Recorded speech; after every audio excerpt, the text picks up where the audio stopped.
성령 강림 주일이죠. 교회 태동, 교회 생일이 바로 오늘이라고 할 수 있는데요. 그래서 우리 옆 사람과 이렇게 인사했으면 좋겠습니다. 생일 축하합니다. 이렇게 인사할까요?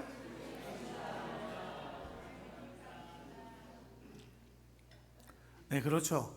개인적으로 생각하기에는요, 이 성령 강림 주일이 교회에 있어서 굉장히 중요한 날인데 이렇게 중요하게 다루지 않는 것 같은 좀 아쉬움들이 남아 있습니다.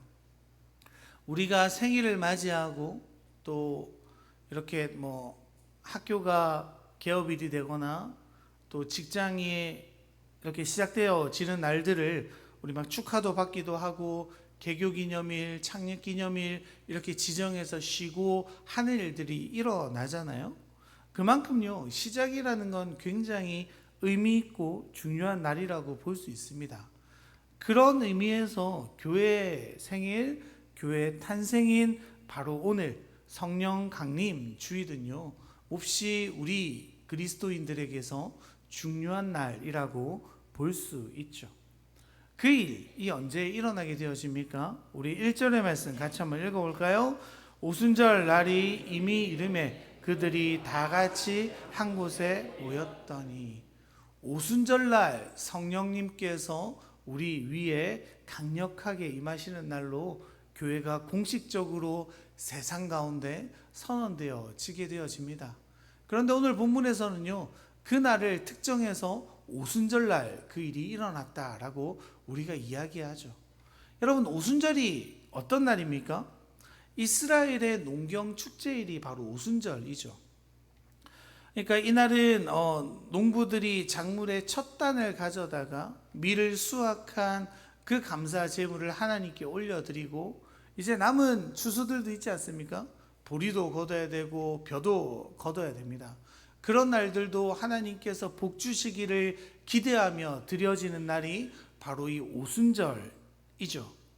하지만 이날은요, 단순히 농경 축제 일만은 아닙니다. 6월절, 그러니까 출애굽하고 나서 50일 이후에 이스라엘 백성들은 시내산으로 향하게 되죠. 그리고 모세는 그 시내산에서 하나님의 말씀인 율법을 받게 됩니다. 그러니까 이 50일째를 의미하는 오순절은요, 하나님이 구속하신 자기 백성에게 하나님의 백성답게 살 수 있는 말씀, 그러니까 율법을 우리에게 주신 소중한 날이기도 하는 거죠. 그러니까 우리가요, 이 오순절 날에 성령님께서 오셨다라는 것을 우린 이렇게 해석할 수 있습니다.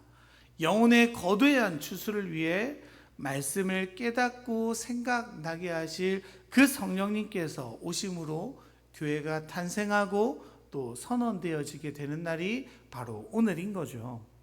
그래서 여러분, 성령을 받은 그 마가의 다락방에 주님의 말씀을 기대하며 기도했던 그들에게 성령이 임하십니다. 그리고 나서 그들이 곧바로 한 행동이 무엇입니까? 우리 4절의 말씀인데요, 같이 한번 읽어볼까요?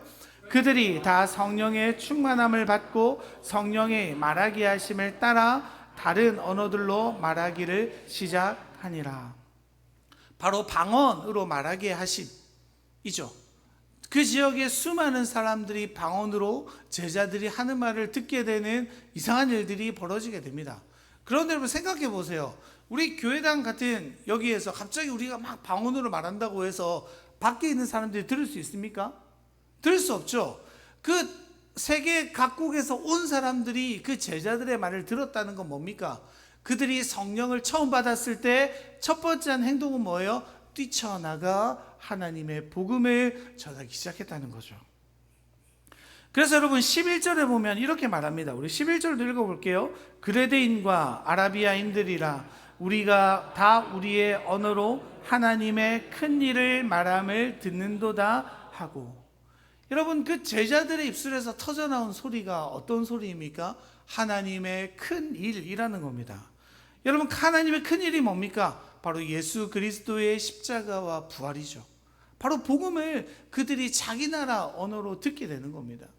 이제껏 들어보지 못했던 주님의 복음의 소식을 그것도 자기 나라 말로 듣게 되니까 그들은 어떻습니까? 다 놀라게 되는 거죠. 세계 각지에서 온 사람들이요, 마치 제자들이 호련히 성령을 받은 것처럼 갑작스럽게 전혀 예상하지 못했던 낯선 세계를 그들의 입술을 통해서 듣게 되어지는 겁니다. 그러니까 당황할 수밖에 없는 거죠. 전혀 다른 세계를 만나면요, 우리는 당황함을 경험하게 되어지죠. 저희 막내가 작년에 단기 선교 갈 때 처음으로 비행기를 타봤지 않습니까? 걔가 경험했던 세계가 뭐예요? 그 조그만한 장난감 비행기가 전부였잖아요. 슝 하면서 날아가고 손으로 잡을 수 있는 크기였는데 그 어마어마한 크기에 놀라는 거예요. 그 올라갈 때 울려지는 그 소리에 놀라게 되죠. 기억나시죠? 저희 애기 이렇게 신발 벗고 비행기 타고 막 그랬잖아요. 그 놀라는 거죠, 여러분. 여러분, 참 하나님의 복음은요, 우리를 놀라게 만듭니다. 그 놀람을 경험하고 계십니까? 또 대답이 없으신데요. 놀라셨으면 좋겠어요. 우리에게 나타나시는 성령님은요, 우리를 언제나 놀라게 만듭니다. 주님의 복음은요, 우리를 언제나 놀라게 만듭니다. 그 이유가 뭐예요? 세상의 길과 전혀 다른 세계이기 때문이죠. 세상이 우리에게 한 번도 전달해 주지 못하고 감히 경험하지도 못했던 세계를 성령께서 경험케 하시기 때문에 우리는 놀랍니다. 때로 당혹스럽기까지 하죠.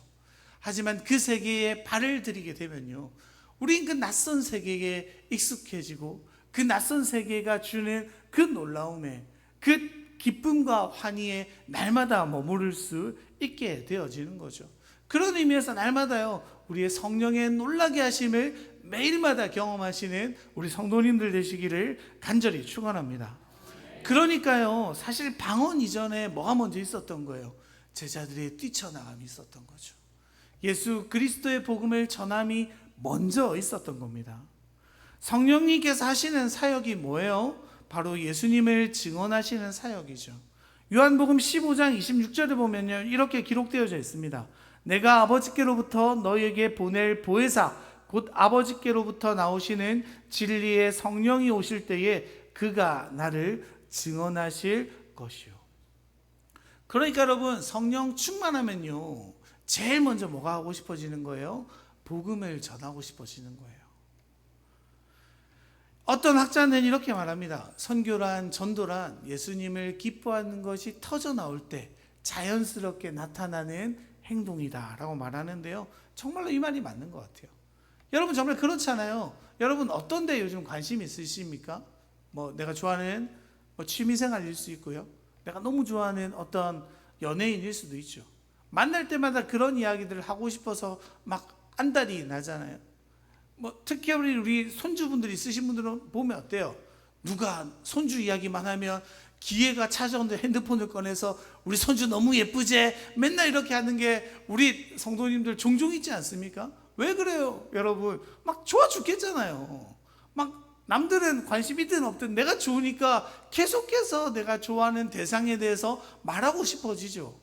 여러분, 성령 충만이 그거예요. 다른 게 아닙니다. 주님을 기뻐하는 게 내 안에 터져나는 거예요. 주님을 사랑하는 마음이 내 안에서부터 터져 나오는 거예요. 그러니까 주님을 전하지 않고는 견딜 수 없어지죠. 주님이 원하시는 삶의 방향을 따라가지 않고는 견뎌질 수 없는 게 바로 성령 충만입니다.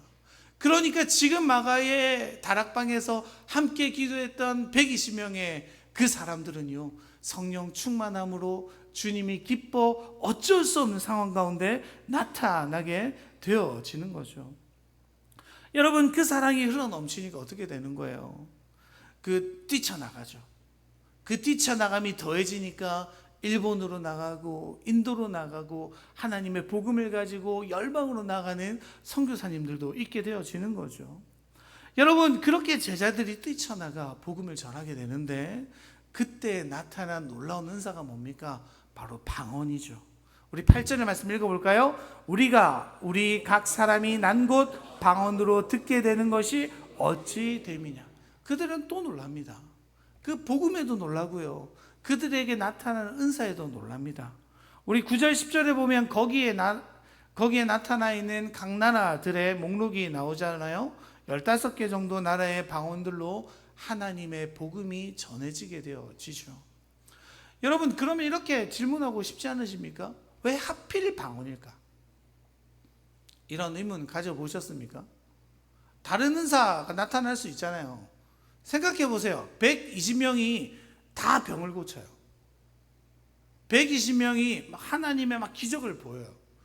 그러면 더 명확하게 하나님의 살아계심을 전달할 수도 있지만, 하나님은요, 왜 굳이 그 제자들에게 방언으로 하여금 열방 가운데 있는 사람들에게 복음을 듣게 만들어 가십니까? 여러분, 이 질문을 하려면 먼저 우리 처음 상태를 보아야죠. 원래 언어는 몇 개였습니까, 여러분? 하나였죠. 바벨탑에서 언어가 흩어졌지 않습니까? 창세기 11장 1절에 보면 뭐라고 적혀 있습니까? 온 땅의 언어가 하나요, 말이 하나였더라. 그런데 여러분, 우리가 저 말을 들으면 너무 좋게 들리잖아요. 저 바벨탑 사건만 없었으면 우리 외국어 공부 안 해도 되는데, 성경 우리 막 원어로 볼 수 있는데, 막 이런 기대가 있지만 여러분, 혹시 학원 운영하시는 분들이 계시다면 죄송합니다. 여러분 보세요. 오늘 저 본문을 읽으면 되게 좋게 들려요. 그런데 저 말의 의미를 좀 더 자세히 살펴보면 사실은 부정적인 뉘앙스로 쓰여져 있습니다. 저 뜻은요, 독재자라는 의미가 있다고 해요. 혼자 다스리는 사람이라는 뜻에 있다고 합니다. 독재자 밑에 있으면 어떻습니까? 다양한 의견들이 나올 수 있어요, 없어요? 없어요. 그러니까 지금 그 언어가 하나였을 때 사람들이 한 행동이 뭡니까? 한 언어로, 같은 뜻으로, 같은 마음으로 뭘 하기로 한 거예요? 하나님을 대적하기로 하는 거죠. 그래서 하나님은요, 그들을 흩어버리심으로 악한 것으로 하나 되지 못하게 만드신 겁니다. 그러니까 사실 여러분, 언어를 흩으셨어요. 사람들을 흩으셨어요. 그것은 하나님의 놀라운 은혜인 거예요. 그들을 흩으심으로 그들이 더 이상 죄악 가운데 거하지 못하게 하려고, 하나님을 대적하지 못하게 하려고 하는 하나님의 세심한 손길이죠. 그런데 지금 성령 강림절 가운데 하나님은 방언으로 세계 각 사람들이 하나님의 복음을 듣게 하시는 놀라운 능력을 보여주십니다. 여러분, 왜 그렇습니까? 하나님은요, 이제 선언하시는 거예요. 흩어졌던 민족이 어떻게 하면 다시금 하나가 될 수 있는지, 그들이 하나가 되어서도 악을 행하는 것이 아니라 하나님께 어떻게 영광을 올려드릴 수 있는지 이 사건을 통해서 우리에게 말씀하시는 거죠. 그게 뭡니까 여러분? 바로 성령 안에서 우리들은 비로소 하나 될 수 있음을 이야기하고 계시는 거죠. 성령님이요, 만국의 공통 언어가 되어주시는 거죠. 여러분, 성령이 임하면 누구를 바라보게 만드신다고 했어요? 예수님이잖아요. 복음이잖아요. 그 예수님의 사랑으로요, 흩어졌던 민족이 모두 하나 되어질 수 있다는 선언이 바로 이때 일어나고 있는 겁니다. 여러분, 언어가 같다고 해서 말이 다 통합니까? 부부 사이에도 그렇잖아요. 같은 말을 쓰지만 사랑하지 않으면 어떻습니까? 말이 안 통하잖아요. 야, 뭘 하는지 하나도 모르겠다, 말귀가 안 통한다, 이런 말 종종 하십니까? 그럴 때 있죠. 언제 그런 일이 일어나요? 사랑하지 않을 때요. 서로가 서로를 온전히 바라보지 않을 때요. 여러분, 결국 사랑하면요, 언어가 달라도 통해요. 문화를 뚫고 언어를 뚫고 하나됨을 누리게 하시는 분이 누구라고요? 바로 성령 하나님이심을 오늘 주님이 선언하고 계시는 거죠. 여러분, 우리가 오늘 오후에도 인도에서 오신 선교사님의 사역과 말씀들을 듣게 되겠지만, 선교사들이 하는 일이 뭡니까? 다른 문화권으로 가서 그들의 언어를 가지고 예수님의 복음을 전하는 자들 아닙니까? 그런 의미에서 최초의 선교사는 바로 예수님이라고 할 수 있습니다. 우리 인간의 문화 속으로 오시죠. 육체를 입으세요. 우리의 죄인 같은 모습으로 오셔서 우리의 언어를 가지고 우리를 건지시려고 우리에게 오신 분이 바로 예수님이십니다. 여러분, 교회는요, 사실 예수님의 공생애와 매우 밀접하게 연관이 되어져 있습니다. 그래서 교회의 태동에서 성령님의 오심과 예수님의 행적은요, 매우 연결되어져 있습니다. 잘 보세요, 여러분. 예수님의 공적인 사역이 어디서부터 시작되었습니까? 요단강 세례를 통해서 예수님의 공적인 사역이 시작되어지죠. 예수님 세례를 받으세요. 그때 하늘이 열리죠. 성령이 비둘기같이 임하십니다. 그리고 하늘의 음성이 들리죠. 이는 내 사랑하는 아들이라 라는 말씀이 들려집니다. 그 놀라운 역사 뒤에 주님은 어디로 가십니까? 막 이스라엘로 가시면 좋은데요. 세상의 왕의 왕자로 가시면 좋은데 성령님은 예수님을 광야로 이끌어 가시죠. 그곳에서 마귀의 시험을 받으시게 됩니다.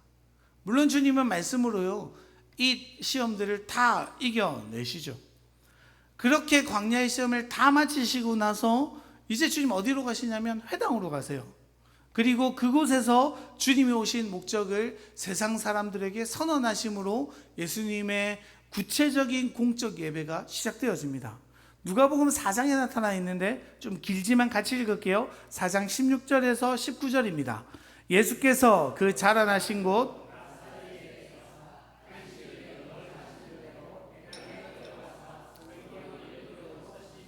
선지자 이사야의 글을 드리거든 책을 펴서 이렇게 기록한 데를 찾으시니 곧 주의 성령이 내게 임하셨으니 이는 가난한 자에게 복음을 전하게 하시려고 내게 기름을 부으시고 나를 보내사 포로된 자에게 자유를 눈먼 자에게 다시 보게 함을 전파하며 눌린 자를 자유롭게 하고 주의 은혜의 해를 전파하게 하려 하심이라 하였더라. 그리고 우리가 읽지 않았지만 주님께서 뭐라고 말씀하십니까? 이 말씀이 너희 귀에 응하였도다. 주님께서 오신 목적이 이렇다라고 주님은 분명하게 말씀하십니다. 희년의 선포가 이루어지죠. 모든 사람을 자유와 만족, 기쁨, 평안을 누리기 위해 내가 왔노라 라고 주님은 말씀을 통해 그 이사야 선지자의 그 오래된 예언을 통해 주님은 선언하고 계십니다. 여러분, 그 일이 어떻게 임하게 되어진다고 말씀합니까? 좀 전에 우리 읽었지만 누가복음 4장 18절 앞부분 보면 뭐라고 되어 있어요? 주의 성령이 내게 임하셨으니. 여러분, 그러니까 주님은 어떻다는 겁니까? 공적인 사역의 시작에서 세례를 받으실 때 성령이 임하셨어요. 광야로 누가 이끄셨습니까? 성령이 이끄셨습니다. 그리고 그곳에서 말씀을 깨닫게 하시는 성령께서 사탄의 시험을 이기게 만드시죠. 그리고 성령과 함께 희년을 회복하는 사역을 하시는 분으로 오셨다라고 스스로 선언하고 계시는 거죠. 여러분, 그 일이요, 주님께서 걸어오셨던 길과 주님이 하셨던 그 사역이, 희년의 선포가 지금 누구를 통해 이루어집니까? 교회를 통해 이루어지는 시작이죠. 주님은 이 땅에 계시지 않으니까요. 주님은 하늘로 가셨어요. 그리고 우리에게 누구를 보내주십니까? 보혜사 성령 하나님을 우리에게 보여주셨죠. 여러분, 릴레이에서 보면 바톤 터치 하잖아요. 예수님은요, 3년간의 공생의 끝에 교회에게 자신의 바톤을 넘겨주십니다. 주님이 하셨던 일들을 이제 누가 감당해야 되는 거예요? 교회가 해야 돼요. 교회가 누구예요, 여러분? 명광교회입니까? 아니죠. 누구라고 말씀드렸어요? 나요, 나. 우리라고 하지 마세요. 나라고 하세요, 먼저. 그 다음 뭐예요? 그 다음 우리죠. 주님을 믿은 우리가 교회죠. 그 교회가 모여있는 교회가 우리 명광교회죠. 여러분, 주님은 우리에게 그 일을 맡기셨습니다.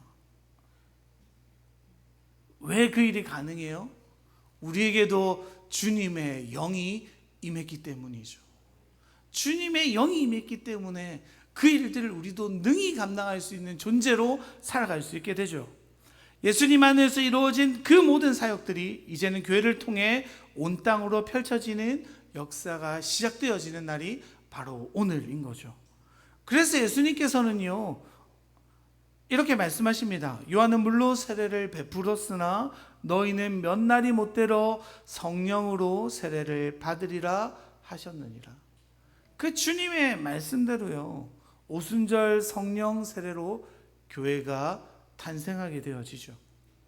여러분, 주님의 길을 교회가 걸어간다 그랬어요. 우리도 성령 세례로 교회가 탄생했죠. 그럼 이제 어디로 우리를 인도하실까요? 광야로 우리를 이끌어 가시는 겁니다. 그 길은 어렵고 힘들고 불편한 길이죠. 나를 시험에 빠뜨릴 만한 힘든 곳입니다. 그런데 염려할 필요가 없죠. 왜요? 나를 이기게 할 말씀이 있기 때문이죠. 그리고 말씀을 알게 하시는 성령님께서 언제나 우리와 함께 하시기 때문입니다. 이 혹독한 광야길을 성령님과 함께 말씀으로 이기면서 걷게 되는 자들이 성령을 받은 교회인 우리들인 거죠. 여러분, 광야길은 사실 가기 싫잖아요. 그런데 왜 그 길을 걸어가야 되는 거예요? 광야길을 걸어갈 때 하나님은 그 희년의 선포, 여전히 광야에 있는 자들을 살리시기 위함이죠. 주님이 십자가에 달리심으로 우리를 살리셨던 것처럼. 근데 여러분, 가고 싶으십니까? 대답 안 하신다는 건 긍정인 거잖아요. 안 가고 싶어요. 힘든 거 뻔히 아는데요. 근데 여러분, 그 길을 걸어가도 돼요. 왜냐면요, 우리는 성령을 받은 자들이거든요. 성령을 받은 자들 어떻다고 했어요? 낯선 세계를 경험하는 자들이죠. 이전에 알지 못했던 기쁨과 평안과 행복을 날마다 경험하는 자들입니다. 그런 자들은요, 광야에 있어도 외롭지 않아요. 광야에 있어도 부족한 것이 아니라고 경험되어지는 거죠. 너무 덥고 너무 힘들고 너무 괴로운 상황 가운데서도 하나님의 불기둥과 구름기둥을 경험하는 것이 성령을 받아 광야길을 걸어가는 우리 인생이 되는 줄로 믿습니다. 그리고 그 길을 걸어갈 때마다요, 하나님이 우리를 통해 계속해서 희년을 선포하며 나가시는 겁니다. 여러분, 제가 지난주에 우리 몽골에 잠시 갔을 때 이야기 말씀드렸잖아요. 제가 그곳에 있는 동안 짧은 시간이었지만 아이들을 키워서 지금 몽골 땅에서 사역자로 또 목회자로 열심히 하나님의 일들을 하고 있다라고 제가 말씀드렸었어요. 그런데 걔들이랑 같이 생활하게 된 계기가 있습니다. 그래서 선교사님 떠나보시고 제가 교회를 맡으면서 저홀로 새벽 기도를 다니는데요, 좀 멀었어요. 혼자서 한 2-3km 되는 거리를 이제 왔다 갔다 하는데 몽골이 너무 춥거든요. 영하 40도까지 떨어집니다. 그 막 추위를 뚫고 새벽마다 막 새벽 기도하러 가는 거예요. 근데 가다가 어느 날 깡패를 만났네요. 뒤지게 맞았어요. 싸움 잘 못해가지고 이렇게 맞았는데 갈비뼈가 나왔어요. 그래서 막 쩔뚝쩔뚝거리면서 교회 갔더니 애들이 저를 너무 불쌍하게 보는 거예요. 아이고. 그리고 나서 얘들이 자기들끼리 회의를 하더니, 야, 이 목사님 안 돼. 그때 선생님이었죠. 야, 이 선생님 안 되겠다. 우리가 출퇴근 서비스를 해주자. 이래가지고 애들이 2명씩 짝을 지어가지고 새벽 기도 때마다 저를 데리러 와요. 그리고 새벽 기도 하시면 집에 바래다 줘요. 또 교회 마치면 밤이 늦으면 또 애들이 저를 집에 바래다 줘요. 막 그렇게 이제 하게 된 거예요. 그렇게 한 2-3km 되는 거리를 애들이 저를 데리고 왔다 갔다 하면서 무슨 얘기 하겠어요. 몽골어도 배우고 애들의 삶도 들어보고 또 애들이 교회에 있으면서 궁금한 이야기도 막 하게 되는데 그 가운데 애들의 갈급함이 보이는 거예요. 그래서 애들 데리고 살기 시작했어요.